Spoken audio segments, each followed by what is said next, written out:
Kim Allah üçün özünü tömön alsa deydi. Tavaldı olsa, özünü tömön alsa. Allah üçün, birөө üçün emес eкен. Allah üçün özünü tömön alsa. Je bolsa, baylık bolsa. Barga жана кээбилер бай болсо, анча мынча эмне кыларын билбей калат. Көздү май басканда жаман да. Негизи баардык илимдин апаты дейт, үйлөнүү дейт да. Качан үйлөнгөндөн илим токтоп калат экен. Бирок ахиреттин апаты байыганда башталат экен. Анткени себеп көптөгөн бай адамдар өзүнүн байлыгы ата бабасынан калгандай болуп, эмне экен? Өзүн өзү белгизип баштайт экен.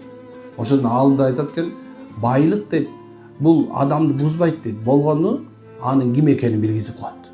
О, бай боло электен мурда эмне кылгысы келген болсо, ошо байыгандан кийин ошол нерсени кылып баштайт экен.